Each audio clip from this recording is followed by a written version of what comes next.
Felipe, juntamente com o pastor José Luiz, Miguel Ângelo, nosso ministro de louvor. Estamos para o último encontro de fé cristã deste ano de 2019, do Ministério Graça e Intimidade. Ainda agora o pastor José Luiz trouxe uma palavra pastoral local, né? Uma palavra maravilhosa, nos falando a respeito da verdade de Deus, de como nós temos que nos postular diante da verdade, diante daquilo que a graça de Deus nos deixou como legado. Vamos louvar com mais 2 louvores junto com o Miguel. Daqui a pouco estaremos trazendo neste último encontro de fé do ano 2019 uma palavra sobre o diferencial, né, no novo pacto. Na semana passada, o pastor José Luiz nos falou um pouco a respeito do Cristo ressuscitado. E Deus me tocou para falar sobre o diferencial no novo pacto. De certa forma, uma sequência daquilo que o pastor falou, né? Então nós vamos falar um pouco, é uma curta mensagem, né? Poucos minutos nós estaremos falando aqui. Hoje nós estamos sem os nossos microfones aqui, você que está conosco pela internet, pelo Facebook, faltou um cabo no microfone, mas graças a Deus por tudo. O importante é que a nossa voz chegue a você, o importante é que a graça voe, como diz o nosso amado irmão lá de São Paulo, Paulo César, né? A graça tem que voar, a graça precisa voar, e é dessa graça que nós estamos falando. Vamos louvar, Miguel.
Amor é diferente.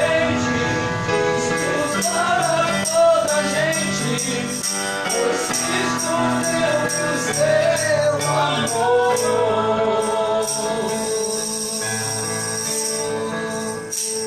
Jesus Cristo mudou meu viver.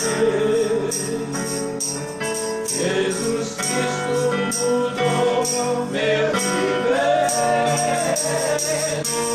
Terras luz que ilumina o meu ser. Sim, Jesus Cristo mudou meu viver.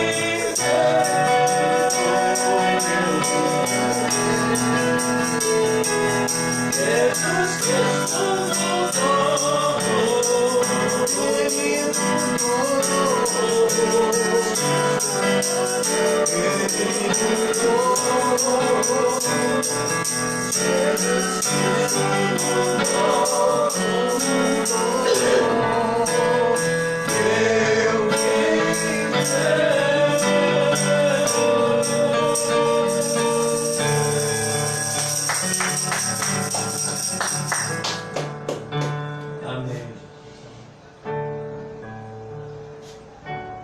Natureza Humana de Sérgio Lopes, lembra?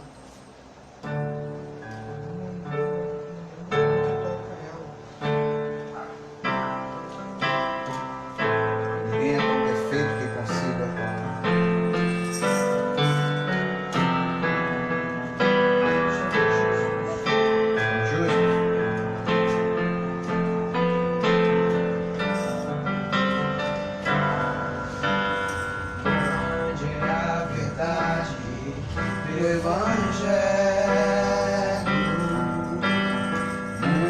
muitos ocultaram do povo de Deus. É uma semente que dá vida. É um crime ocultar esta verdade. Mas Deus levantou uma voz de grande mistério, fazendo soar entre nós as verdades dos seus mistérios. Somos justos, Ele nos tornou assim. Somos justos, Ele nos tornou assim. Não se pode esconder que predestinados somos pelo amor do nosso Pai. Para sempre dele somos. Grande é o amor do nosso Deus. Muitos não conseguem entender que filhos sempre filhos somos nós. Pois o filho da casa permanece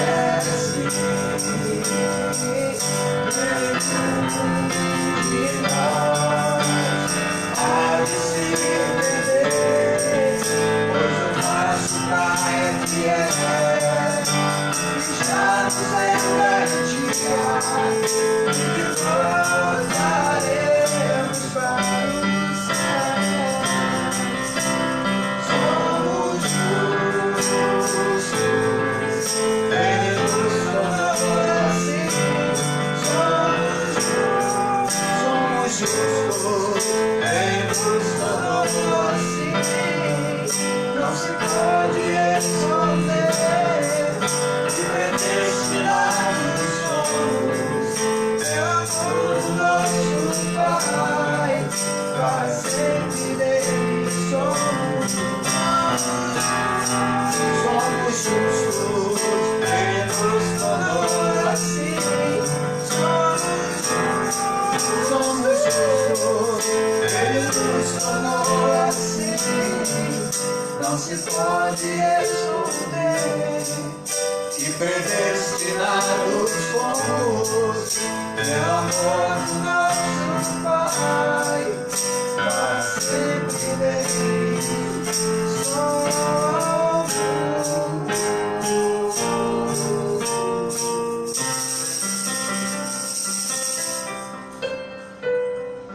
Eu quero cantar juntamente com vocês aqui, pelo menos o refrão dessa música de Sérgio Lopes, A Natureza Humana, que tem um pouco a ver com a mensagem que nós vamos trazer.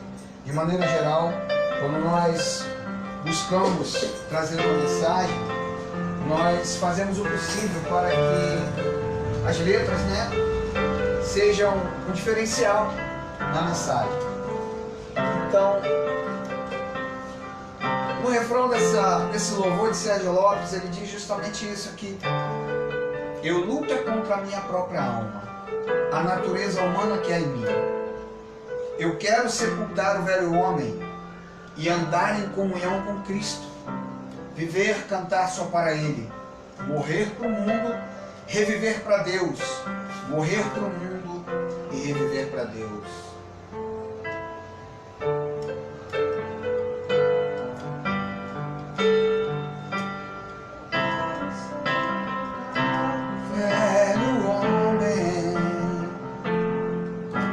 Andar em comunhão com Cristo, viver, cantar só para Ele, morrer pro mundo e viver pra Deus.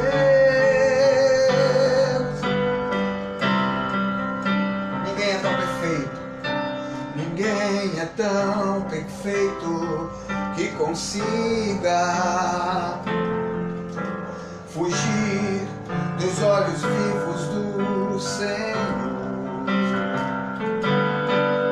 que vê além do mais profundo abismo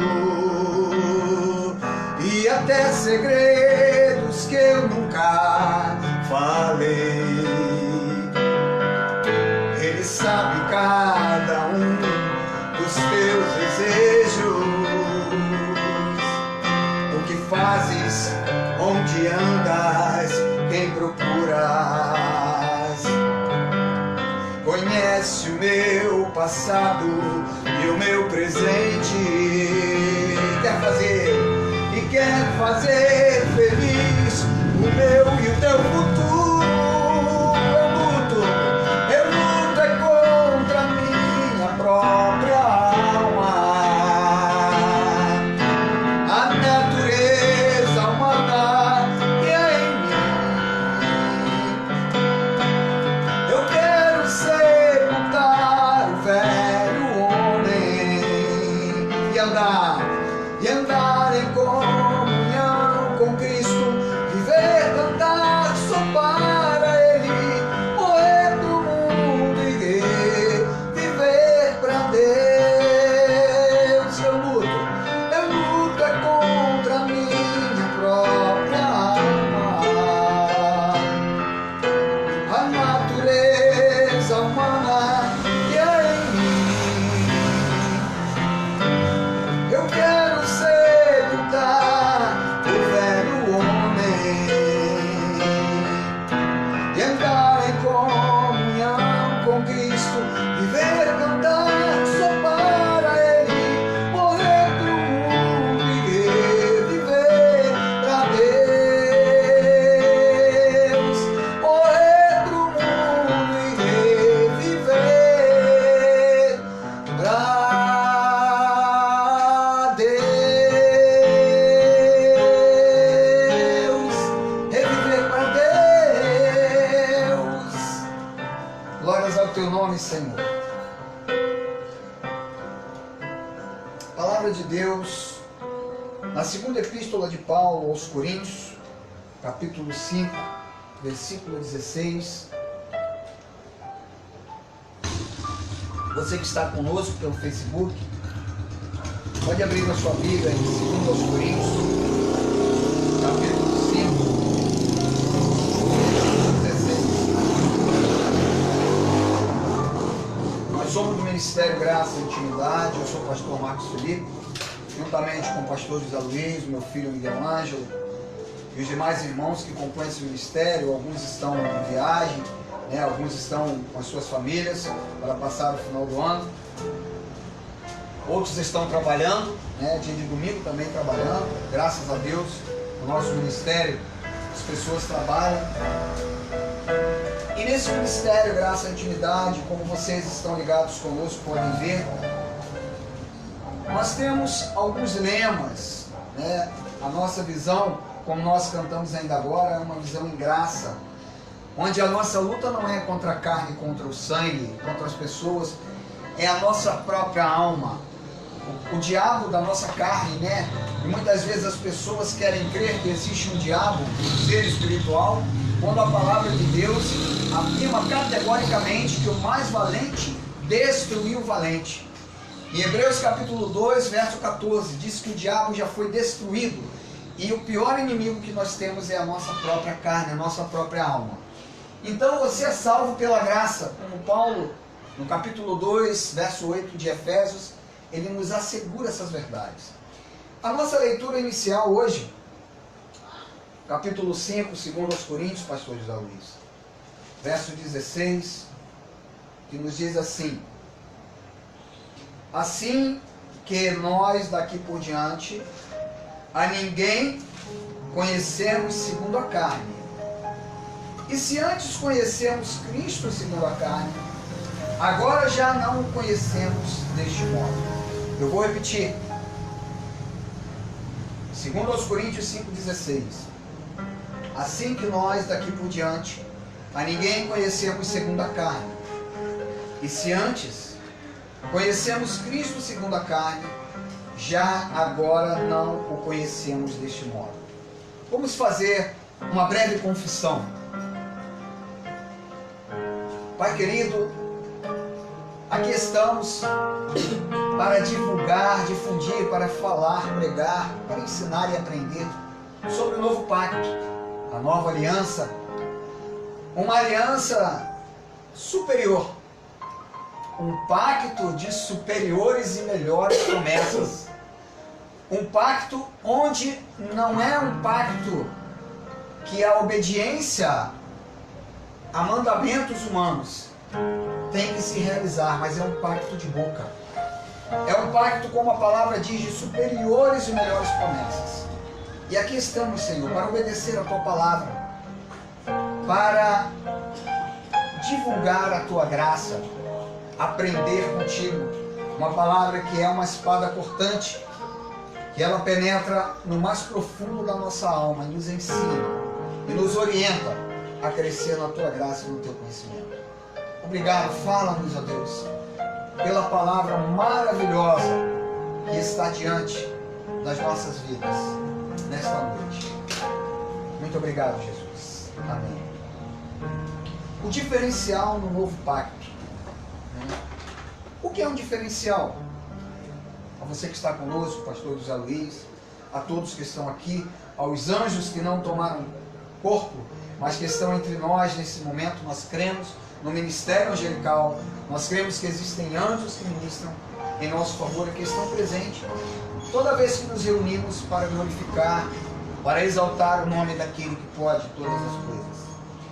O diferencial é algo que estabelece ou indica diferença, é desigualdade, é algo distinto.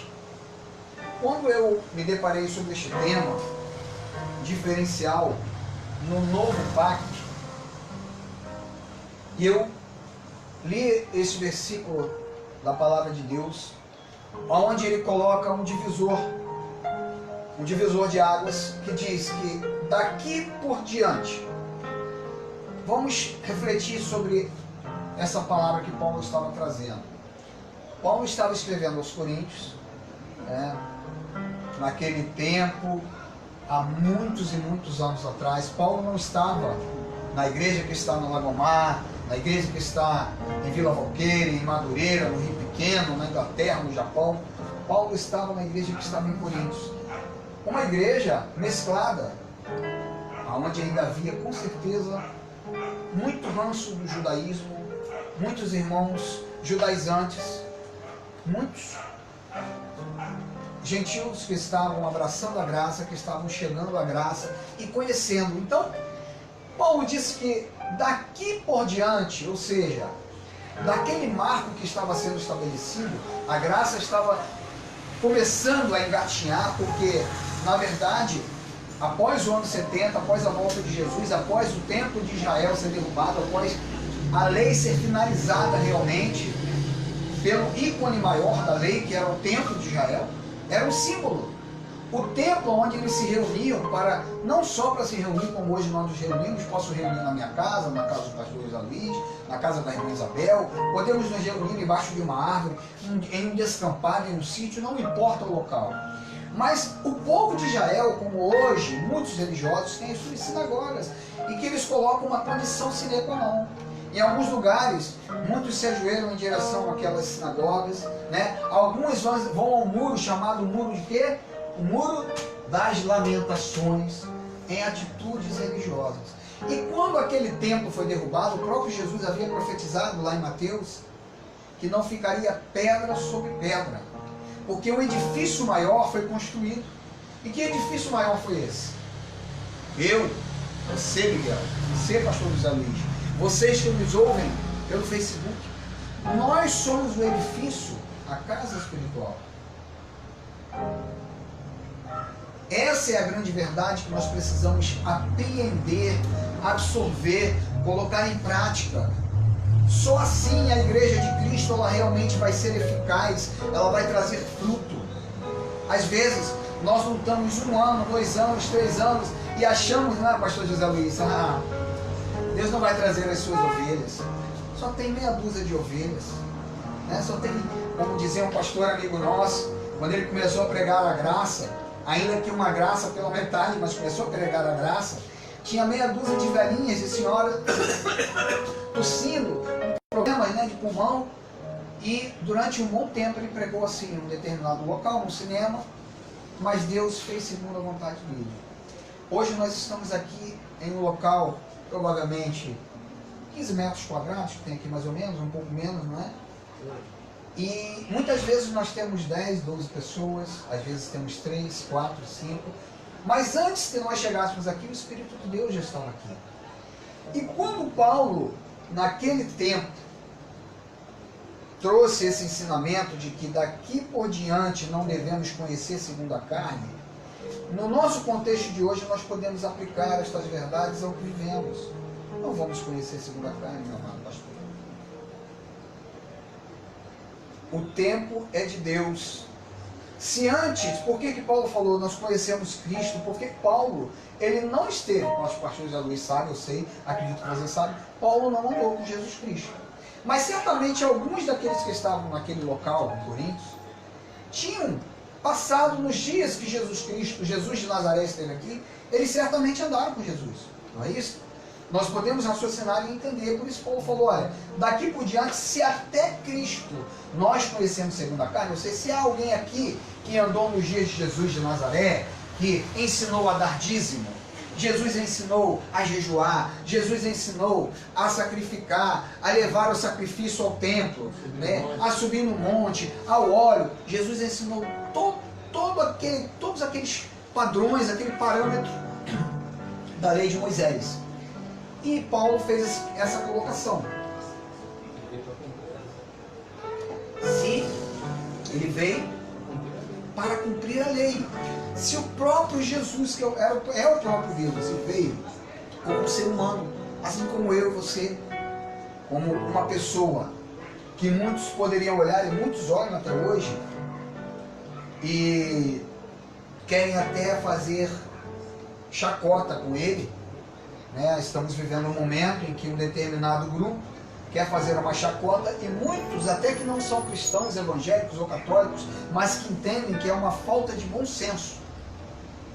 Gosto muito, eu assisto muitos atores, mas embora não conheçamos segundo a carne, não temos que conhecer segundo a carne, mas é uma falta de bom senso, é um contrassenso achicalhar da forma que estão achicalhando o Senhor Jesus Cristo, né? Não temos nada contra as pessoas que querem ter a sua opção sexual, isso é um problema deles, mas fazer desta forma, e Paulo naturalmente ele fez esta colocação, Porque muitos que andaram com Jesus viram Jesus segundo a carne, que ensinou coisas contrárias. Por que Paulo falou isso, pastor José Luiz? Porque Paulo estavam batendo de frente, chamaram Paulo de peste. Olha a peste. Porque Paulo estava pregando contra muitas dos ensinamentos religiosos que o próprio Jesus, no dia da sua carne, teve que pregar. Por quê? Porque Jesus Cristo ele estava em um corpo judeu. Jesus Cristo fazia parte, ele era da tribo de Judá. Ele é o leão da tribo de Judá. E ele tinha no seu sangue o sangue judeu. Ele vivia, ele veio para cumprir a lei. O fim da lei é Cristo. Ele veio para trazer a lei, mas veio para cumprir a lei. Então, o diferencial no novo pacto, partindo deste versículo que Paulo fala, nós não temos que conhecer Jesus deste modo.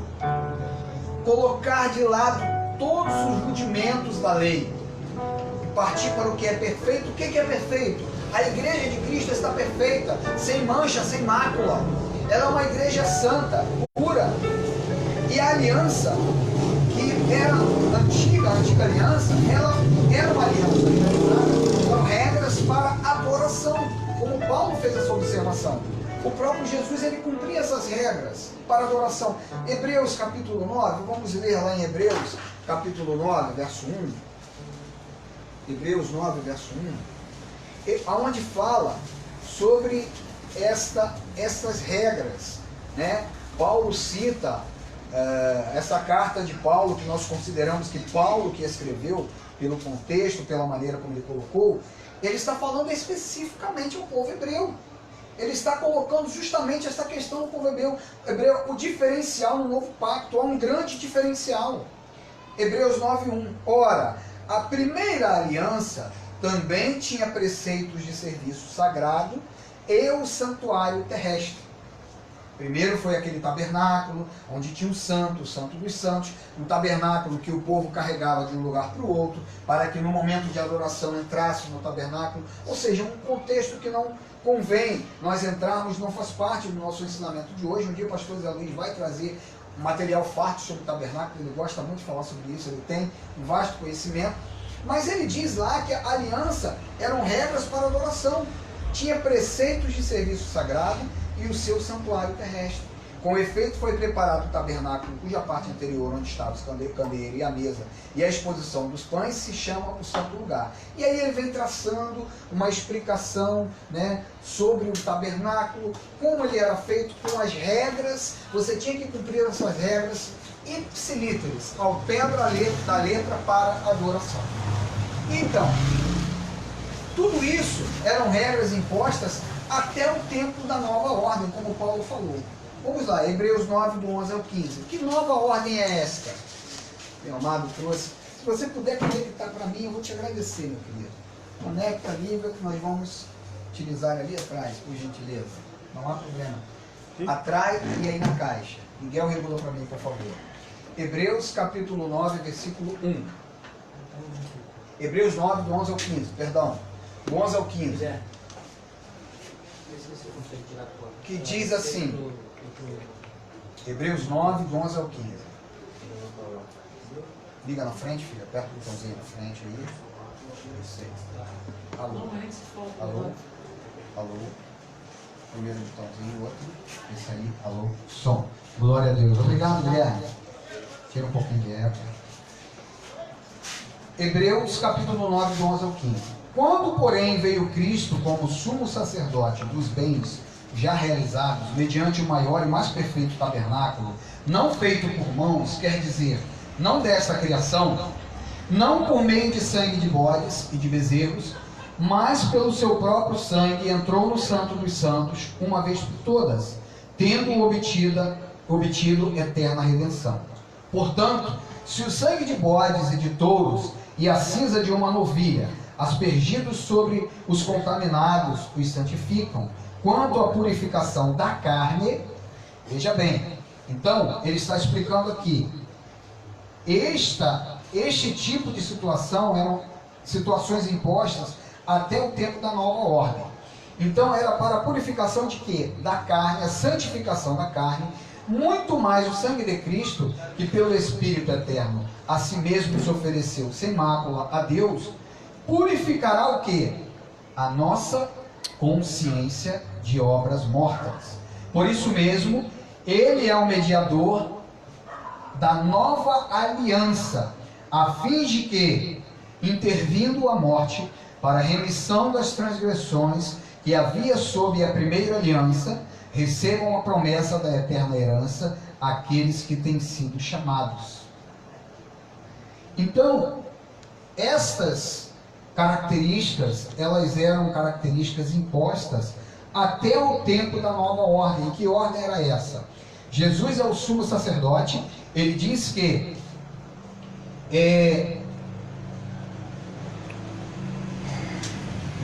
quando, porém, veio Cristo como sumo sacerdote dos bens já realizados.